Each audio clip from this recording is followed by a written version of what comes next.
I see you loving cameras on other days, but you don't want to.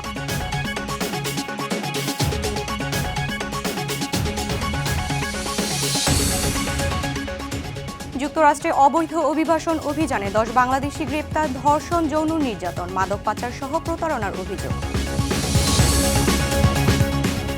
ইরানের তেল শিল্পের নিয়ন্ত্রণ চান মার্কিন প্রেসিডেন্ট ডোনাল্ড ট্রাম্প, প্রথমে দখলে নেয়ার পরিকল্পনা খাড়ক দ্বীপ।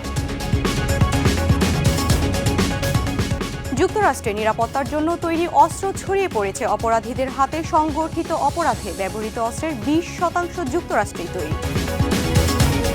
এবং যুক্তরাষ্ট্রের জন্মসূত্রে নাগরিকত্ব নিয়ে নতুন বিতর্ক, বাবা মার নাগরিকত্ব না থাকলে স্থায়ী বৈধ বাসিন্দা না হলে নাগরিকত্ব নয়। উত্তর আমেরিকার রাজনীতি, অর্থনীতি, অভিবাসন ও আন্তর্জাতিক সম্পর্কের সর্বশেষ খবর নিয়ে আপনাদের জন্য আরটিভির বিশেষ পরিবেশনা আমেরিকান রাউন্ড আপ। আপনাদের সঙ্গে আছি আমি সুমাইয়া ইসলাম মৌ।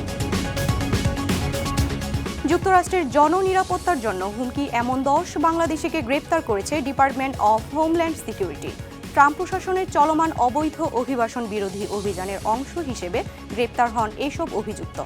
তাদের বিরুদ্ধে ইতিমধ্যে ধর্ষণ, যৌন নির্যাতন, মাদক পাচার ও প্রতারণা সহ বিভিন্ন অভিযোগ আনা হয়েছে। বিভাগটির ওয়েবসাইটে প্রকাশিত অভিযুক্তদের পরিচয় নিয়ে বিস্তারিত থাকছে সামিউল শিহাবের রিপোর্টে। যুক্তরাষ্ট্রে ভয়ঙ্কর অপরাধী হিসেবে গ্রেফতার 10 বাংলাদেশি নাম পরিচয় সহ ছবি প্রকাশ করেছে ডিপার্টমেন্ট অফ হোমল্যান্ড সিকিউরিটি। শিশু নির্যাতন, ধর্ষণ, যৌন সহিংসতা, মাদক পাচার, প্রতারণা, ক্রেডিট কার্ড জালিয়াতি ও সশস্ত্র ডাকাতি ও ছিনতাইয়ের মতো নানা অপরাধে অভিযুক্তদের আটক করা হয়েছে বলে জানিয়েছে ডিএইচএস।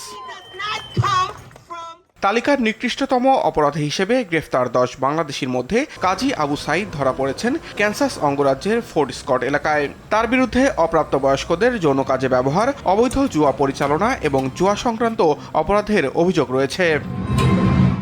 আরেক বাংলাদেশি শাহেদ হাসানকে নর্থ ক্যারোলাইনার র্যালি শহর থেকে গ্রেফতার করা হয়েছে। তার বিরুদ্ধে গোপনে অস্ত্র বহন এবং দোকান থেকে চুরির অভিযোগ রয়েছে।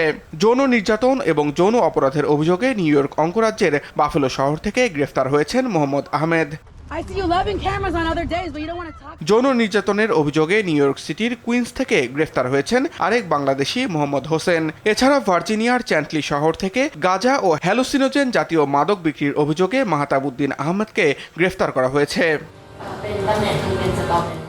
টেক্সাস অঙ্গরাজ্যের মার্লিন শহর থেকে গ্রেফতার হয়েছেন নওয়াজ খান। তার বিরুদ্ধে বিপজ্জনক মাদক সংক্রান্ত অপরাধের অভিযোগ রয়েছে। চুরির অভিযোগে শাহরিয়ার আবিরকে ফ্লোরিডার প্যারেন্সকোলা এবং ক্রেডিট কার্ড জালিয়াতির অভিযোগে আলমগীর চৌধুরীকে মিশিগানের মাউন্ট ক্লেমেন্স থেকে আটক করা হয়েছে। এছাড়াও অস্ত্র সংক্রান্ত অপরাধ এবং সিনথেটিক মাদক রাখার অভিযোগে ভার্জিনিয়ার মানাসাস শহর থেকে ইস্তিয়াক রাফি গ্রেফতার হয়েছেন। প্রতারণার অভিযোগে অ্যারিজোনার ফিনিক্স শহর থেকে আটক করা হয়েছে কনক পারভেজকে।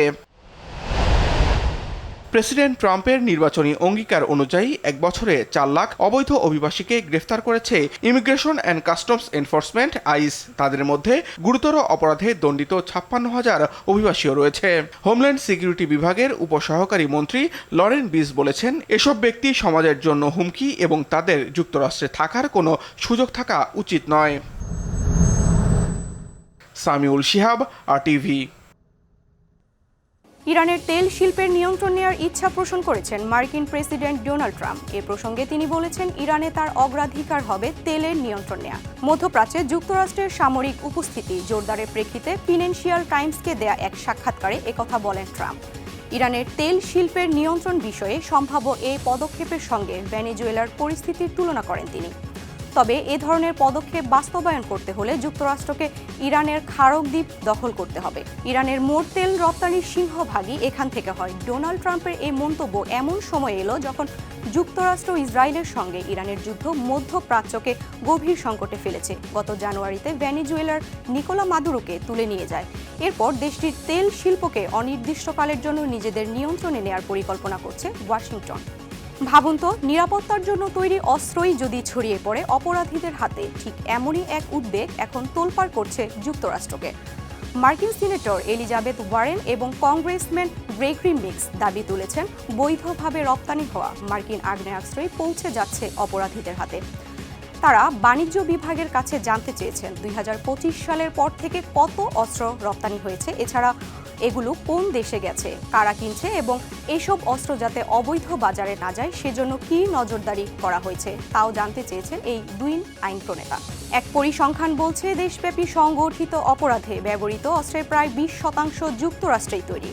এর আগে সাময়িকভাবে অস্ত্র রপ্তানি স্থগিত করেছিল মার্কিন কমার্স ডিপার্টমেন্ট। যুক্তরাষ্ট্রে জন্মসূত্রে নাগরিকত্ব নিয়ে নতুন করে শুরু হয়েছে আইনি ও রাজনৈতিক বিতর্ক। এটি এবার আলোচনায় এসেছে শতাধিক বছরের পুরনো এক ঐতিহাসিক রায়কে। প্রেসিডেন্ট ডোনাল্ড ট্রাম্পের জারি করা নির্বাহী আদেশে বলা হয়েছে যদি কোনো শিশুর বাবা মা মার্কিন নাগরিক বা বৈধ স্থায়ী বাসিন্দা না হয় তাহলে সে স্বয়ংক্রিয়ভাবে নাগরিকত্ব পাবে না। এই নির্দেশনার বৈধতাকে চ্যালেঞ্জ করা হয়েছে দেশটির সর্বোচ্চ আদালত সুপ্রিম কোর্টে। এবার এর শুনানি অনুষ্ঠিত হতে যাচ্ছে।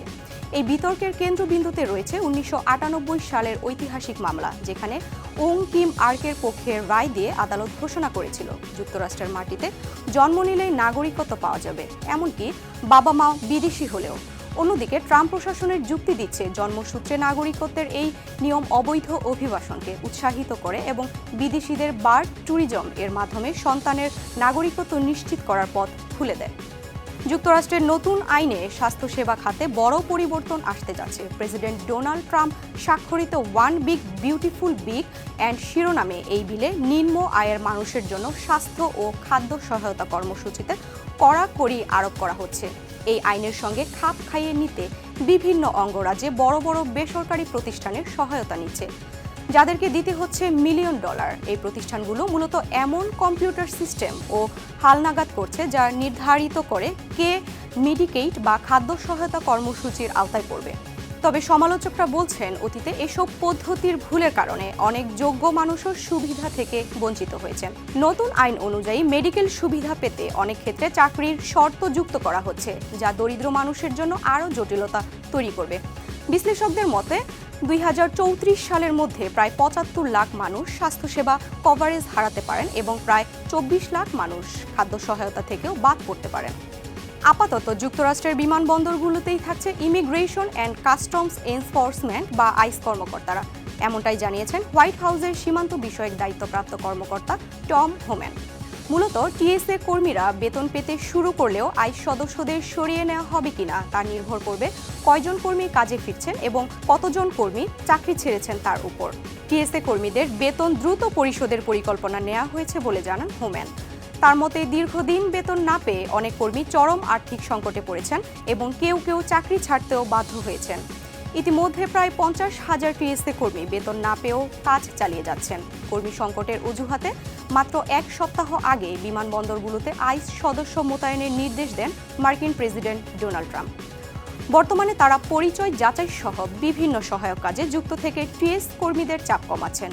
এদিকে বেতন পরিশোধ শুরু হলেও অর্থের উৎস এখনও স্পষ্ট নয়, কারণ কংগ্রেসে অর্থায়ন নিয়ে অচল অবস্থা চলছে। যুক্তরাষ্ট্রের পশ্চিমাঞ্চলে তীব্র খরার আশঙ্কা বাড়তে থাকায় পানি ব্যবহারে একের পর এক নিষেধাজ্ঞা জারি করছে কর্তৃপক্ষ। কলোরাডোয় ফ্রিস্কো এলাকায় উষ্ণ ও শুষ্ক আবহাওয়ার কারণে অনেক পর্যটককে নিরুৎসাহিত করছে স্থানীয় প্রশাসন। আবহাওয়াবিদরা বলছেন সে সময়ে বরফে ঢাকা থাকার কথা পাহাড়ি স্কি রিসোর্টগুলো, সেখানে এখন তাপমাত্রা প্রায় 70 ডিগ্রি ফরেনহাইট ছুঁই। আবহাওয়াবিদরা বলছেন যে সময়ে বরফে ঢাকার কথা ছিল পাহাড়ি স্কি রিসোর্টগুলো, সেখানে এখন তাপমাত্রা প্রায় 70 ডিগ্রি ফারেনহাইট ছুঁই। ফলে স্কি করার বদলে পর্যটকদের অনেকেই সময় কাটাচ্ছেন লেকের তীরে। বিশেষজ্ঞরা বলছেন এবছর স্বাভাবিকের তুলনায় অনেক কম তুষারপাত হয়েছে, যা আসন্ন গ্রীষ্মে ভয়াবহ খরার ইঙ্গিত দিচ্ছে। বিশেষ করে কলোরাডো নদীর উৎস অঞ্চল, দক্ষিণ টেক্সাস এবং ফ্লোরিডা এখন সবচেয়ে বেশি ঝুঁকির মধ্যে রয়েছে। পরিস্থিতি মোকাবেলায় অনেক জায়গায় লন সেচ, গাড়ি ধোয়া, এমনকি রেস্টুরেন্টের গ্রাহকদের পানি পরিবেশন নিয়েও নিষেধাজ্ঞা দেওয়া হচ্ছে বলে জানিয়েছে ভুক্তভোগীরা। সংবাদ শেষ করব যুক্তরাষ্ট্রের চেরি ফুলের খবর দিয়ে। মার্কিন যুক্তরাষ্ট্রের রাজধানী ওয়াশিংটন ডিসির সৌন্দর্য কয়েক গুণ বাড়িয়ে দিল সাদা গোলাপি রঙের চেরি ফুল। মনোমুগ্ধকর দৃশ্য উপভোগে জাতীয় উদ্যানে ভিড় করছেন মার্কিনিরা। পার্ক কর্তৃপক্ষ জানিয়েছে মূলত মার্চ এপ্রিল হলো চেরি ফুল ফোটার মৌসুম। সে কারণে উদ্যানের অধিকাংশ এলাকা পর্যটকদের জন্য উন্মুক্ত করে দেওয়া হয়েছে। মনোমুগ্ধকর এ দৃশ্য উপভোগ করতে ভিড় করছেন প্রকৃতিপ্রেমীরা। প্রাকৃতিক পরিবেশে যেখানে বনভোজন করছেন অনেকেই, কেউ বা আবার নৌকায় ঘুরে বেড়াচ্ছেন সরোবরে। 1912 সালে বন্ধুত্ব রক্ষায় যুক্তরাষ্ট্রকে 100টি চেরি ফুল গাছ উপহার দিয়েছিল জাপান। বর্তমানে সংখ্যাটি বেড়ে দাঁড়িয়েছে 3000-এর বেশি। চীন, জাপান ও তাইওয়ানে চেরি ফুল ফোটার এই মৌসুমে উদযাপিত হয় ঐতিহ্যবাহী হানামি উৎসব। এই পর্যন্তই আমেরিকান রাউন্ড আপ। উত্তর আমেরিকার গুরুত্বপূর্ণ সব আপডেট পেতে আরটিভির সাথেই থাকুন। মতামত জানান আরটিভির সামাজিক যোগাযোগ মাধ্যমে। সবাই ভালো থাকুন।